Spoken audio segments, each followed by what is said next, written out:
So welcome to the class, everyone. So from here on, we will be discussing about Jenkins. So we are going to have a course on Jenkins wherein we will be doing a lot of things. First of all, we have to understand few initial concepts. Uh, Like we will first understand some of the concepts which are required to understand Jenkins in a more proper way.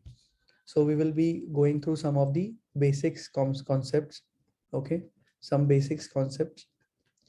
After that, basically we will spend time in the installation, that how can we install the Jenkins, and you guys can easily follow the steps to install your Jenkins. Okay, and I'm gonna share the steps with you. Those are the commands which I can share directly with you, and you guys can easily run it to set up your own Jenkins. Third, we will also understand what is this Jenkins. So during our basics of during our basics, we will spend time to understand the requirement of Jenkins and what is the need of Jenkins. However, we will spend more time on Jenkins architecture. Okay, so we will spend time to understand what is Jenkins master slave architecture. Why do we have that architecture? After that, basically we will understand the Jenkins pipeline. This is really important concept for every one of us, that we have to understand what is Jenkins pipeline and why do we need these pipelines. So during the basic, I will definitely take you through the basics. Through the pipeline, that what is this pipeline and why do we need pipeline. However, in this class, we will learn how to basically set up our own pipeline. Okay. After that, we will basically understand how Jenkins Groovy works. Okay, how Jenkins Groovy works. So we will basically understand Jenkins Groovy, and then we will have another project to basically go through and design the whole pipeline of Jenkins. Now inside basics, what are we going to understand? See, first of all, we have to understand why do we need Jenkins? Okay, why? What is the traditional process and what is the new process? So we will understand in the basics, we will understand the need of Jenkins. Okay, I think this is the most important for everyone, because every one of you who has joined the class, probably some of you do not know why do we need Jenkins. You are here because you want to prepare for your job. However, Jenkins is required for a very good reason, and it is very important for every one of you to understand what is the actual need of Jenkins. Second, we will understand the basics of computer science. Okay, we will touch upon some of the basics of computer science. Okay, we have to understand like what is code build, how basically you build the code, why do you build the code. So you'll understand those things also, which covers in the basics of computer science. And third, we will also go through the the different types of environments, how many types of environments are there. And we will definitely discuss about environments. So all these things we are going to discuss as part of our basics. After that, whenever I see the need to discuss anything to be very basic, I will make sure that I am discussing it properly so that you guys understand each and everything. Okay. Software development life cycle. In software development life cycle, we are discussing about very first step, that is code. In code, what happens that software developers are responsible to write code to develop any application. So if you want to develop your own website, software developer have to write the code in order to develop your application. So any application you see in the world is developed with the help of code. So software developers are responsible to write the code for that, to build that application. Now, there are so software developers, as they are humans, they know English language very well. But our machines like laptop, desktop, smartphones, these machines do not understand English. They understand machine language, that is 0 and 1. Okay. So what happened that we have to translate, we have to convert or we have to compile this code, which is written in English language, into machine language. Okay. So we have to, what we have to do is we have to compile this code. We have to compile this code so that whatever is written in English language can be converted into machine language, that is 0 and 1. So then that process is called as build. So you build the application code in order to make sure that the binaries mean 0 and 1, which is understandable by the system, can be generated. So that is the compilation. So you do compilation in the build process where you are converting human understandable code into machine understandable code. Okay. So build is a process where you convert human understandable code to machine understandable code. After that, once your code is built, you have to test the code. Okay. You have to test the code, whether the machine generated code is actually working fine or not. So you have to test the code.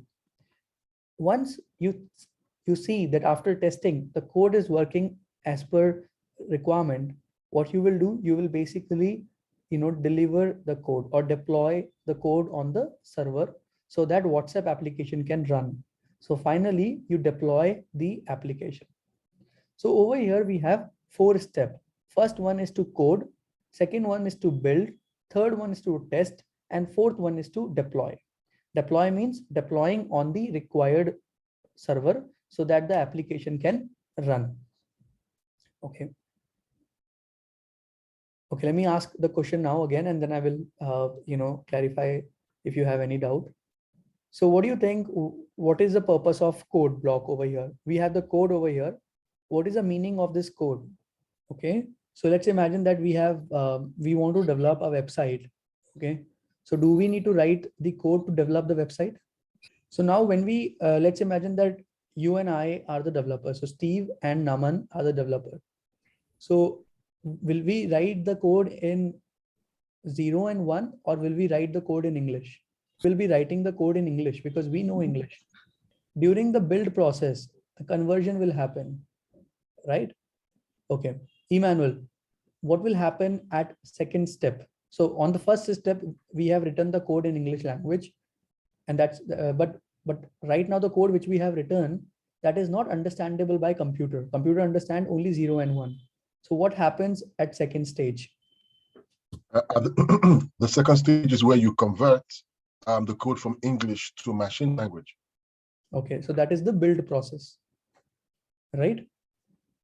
Now you guys, like we guys have the 0 and 1 available. I mean, we have the code available in the 0 and 1. So we basically at testing step, we basically test the code. Whatever code you're going to write over here, you're going to test the code over here, and you're going to find the errors. If let's imagine that during the testing, if there is an error, then what will happen? You will basically send that back to the code. I mean, the first step, so that developer can make necessary changes in order to fix the bug. And again, it will go to build stage, and then it will go to test stage. Okay. So testing is very important. Now, what do you think what this deploy phase does? See guys, what happens, I tell you. The code which developers write, okay, let's say Netflix. You always access netflix.com on the browser. Okay, let's say if I go in my browser, and if I try to access here netflix.com, okay. So what is happening? I am trying to access netflix.com application. Okay. But it means that there is one server. Okay. There is a server, which is Netflix server. On this Netflix server, the Netflix developers have deployed the code, the running code. And that is why when I'm typing netflix.com, my request is going to this application and I'm able to use the application. So all these applications, let's say Facebook, Google, any application you can imagine, or any website that needs to be deployed on a server. Okay. So every application runs on a server. That is why we are able to access them. Okay. So let's imagine that you have thinkcloudly.com. So you all are aware about thinkcloudly.com. So thinkcloudly.com is a website which is running on a server. So when you type thinkcloudly.com in the browser, you are actually accessing that server to use that application. So all the applications which are written by the developer that gets deployed to a server so that end customer can use that application. Okay, let me again repeat it. So first of all, let's imagine that developers are basically writing the code. Developers are writing the code and they have created an application. Now we will have a build block where this particular code will be built. Okay, built means the compilation part where we are converting in from English language to machine language. After build, we will send it for testing purpose. Now, after testing, what will happen? After testing, how will our customer will be able to use it? Let's say that these developers are working for Netflix. These developers created the netflix.com website. Now, Netflix code is built, machine language is generated and it is tested. After that, how will these customers will be able to access netflix.com if you do not deploy this 0 and 1 code to a server? How will these customers be able to access the application? So there is a gap in between. That is why we have another block, that is deploy. So what this deploy does, this deploy block is responsible to ship the code and deploy it on a server. So finally, whatever 0 and 1 gets tested, everything is successful.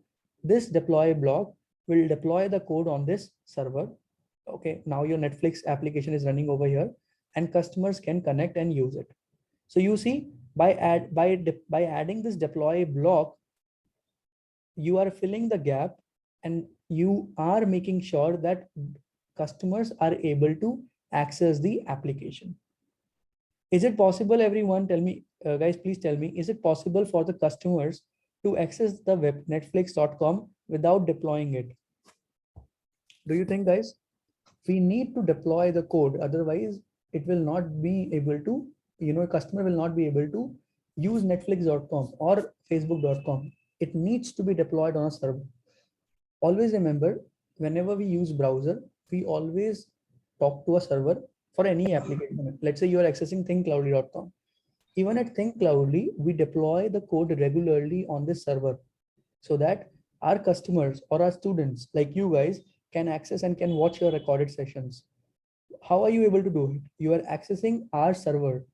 When you are accessing our server, you are able to, use our application. Okay. Now, so this is the technical, scenario. Thank you for watching. Switch from non-IT to IT today. Explore www.thinkcloudly.com.